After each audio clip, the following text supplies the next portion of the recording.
Comment faire la paix avec sa situation financière? Bonjour, je suis Cédric Zongo et si c'est la première fois que vous voyez mon contenu, je suis comptable professionnel agréé de formation et mon objectif c'est de vous aider à développer l'état d'esprit et les habitudes qui vous aideront à réussir financièrement et à faire une différence. Parce qu'après avoir travaillé et enseigné l'aspect chiffré de la finance, je me suis rendu compte que la plupart d'entre nous n'avions pas en tant que tel un problème avec la connaissance, parce que la connaissance était facilement accessible. Mais la plupart d'entre nous avions un problème avec la capacité de mettre en application cette connaissance. Et cela relève beaucoup plus de notre état d'esprit et de nos habitudes. Et c'est pourquoi mon objectif donc, c'est de vous aider à développer l'état d'esprit et les habitudes qui vont vous permettre de pouvoir réussir financièrement et de faire une différence. Alors, de quoi est-ce que je veux parler lorsque je parle de faire la paix avec sa situation financière? En fait, il y a certaines personnes qui ont peur des chiffres, qui ont peur des finances, qui ont peur de regarder à leur situation financière et qui vivent dans un certain déni.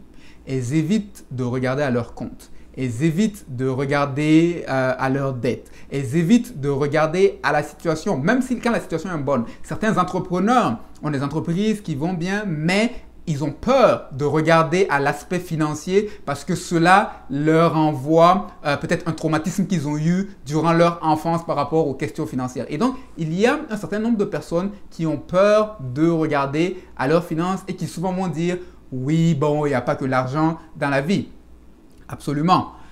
Mais quand quelqu'un qui a de la diligence financière dit cela, c'est une chose. Mais quand quelqu'un qui a peur de regarder à ses finances ou qui a une situation financière un peu compliquée dit cela, peut-être que derrière cette phrase se cache en fait le désir de se créer à soi-même un certain faux sentiment de sécurité.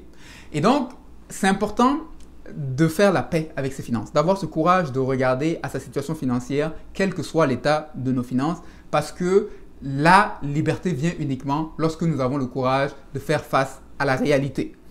Vous connaîtrez la vérité et la vérité vous affranchira. Et donc, le premier pas vers la liberté commence par regarder à la situation, commence par ouvrir ses comptes, commencer à regarder quel est l'état de ses dettes, quel est l'état de ses actifs, ainsi de suite. Et c'est lorsqu'on fait face à cette réalité qu'on est capable de trouver des meilleures avenues. Et donc, faire la paix avec ses finances, c'est avoir le courage de regarder à sa situation, qu'importe l'état de nos finances. Et comment est-ce qu'on peut y arriver lorsqu'on a peur de regarder à sa situation? Comment est-ce qu'on peut faire cette paix avec les finances? Je vais vous proposer 3 clés.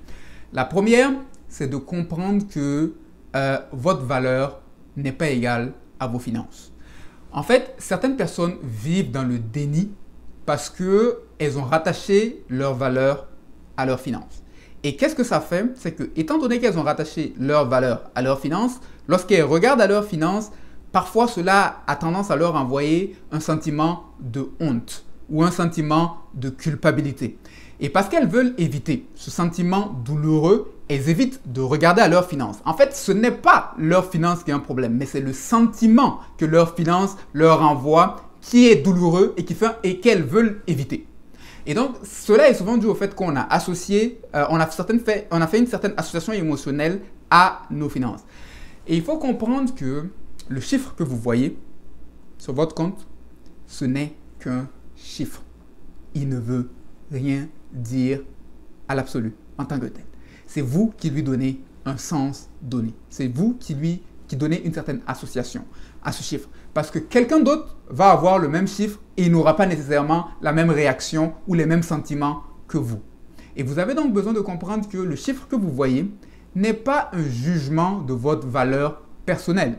C'est simplement un chiffre qui indique l'état de la gestion, qui vous dit peut-être que dans l'aspect de vos finances, vous avez peut-être des éléments à améliorer ou que vous êtes sur la bonne voie. Tout comme dans d'autres domaines de notre vie. Nous avons différentes facettes à notre vie et il y a des facettes où on a des indicateurs qu'on devrait améliorer. Il y a des facettes où on a des indicateurs qui nous disent qu'on est sur la bonne voie. Et c'est la même chose. Le chiffre que vous voyez n'est simplement un indicateur qui vous dit que dans la facette financière de votre vie, vous avez peut-être des améliorations ou vous êtes sur une bonne voie. Autrement, il ne s'agit pas d'une évaluation de votre valeur personnelle.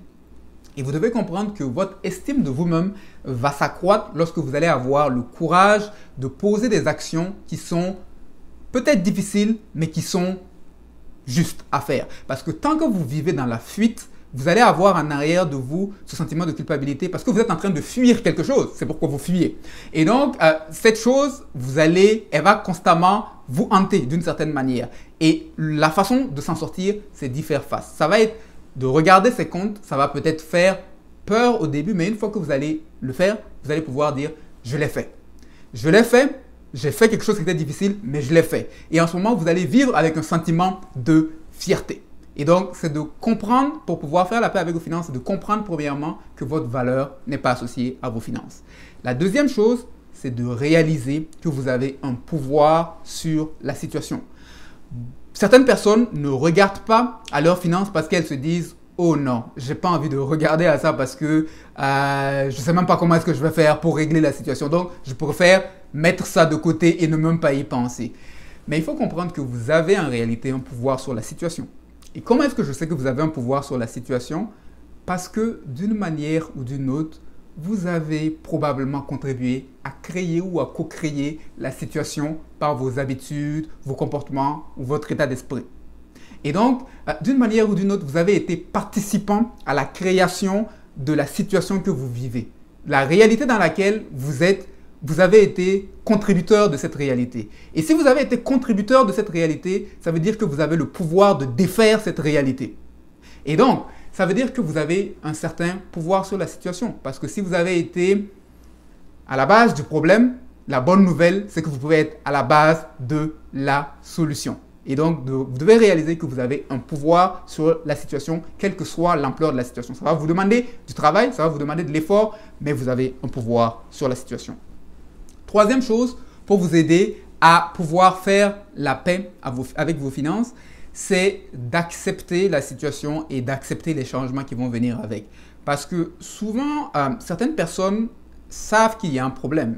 Les gens sont conscients qu'il y a un problème, mais ces personnes-là évitent la situation. Mais quand vous savez qu'il y a un problème et que vous évitez la situation, en fait, vous vivez dans un état de tension.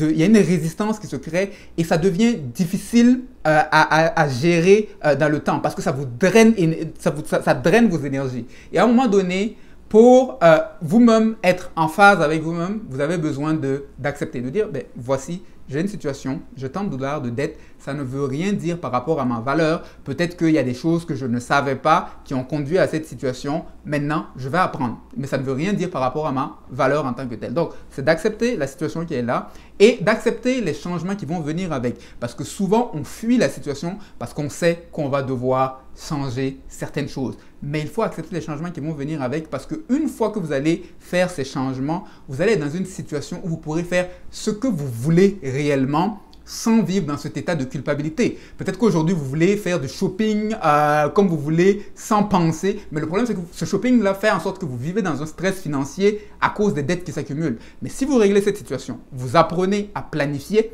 demain, vous pourriez savoir comment mettre de l'argent de côté pour faire le shopping que vous voulez, mais cette fois, sans avoir le stress qui vient avec. Et donc, vous avez peut-être peur de ce qu'il y a derrière la montagne, de ce qu'il y a derrière le mur, mais ce qu'il y a derrière le mur est meilleur que ce que vous croyez. Et donc, ne restez pas dans cet état de captivité. Et comment est-ce que vous allez sortir de cela? C'est de premièrement réaliser que votre valeur ne dépend pas de la situation de vos finances. Vous pouvez avoir des finances désordonnées, mais en tant que personne, vous avez une valeur intrinsèque.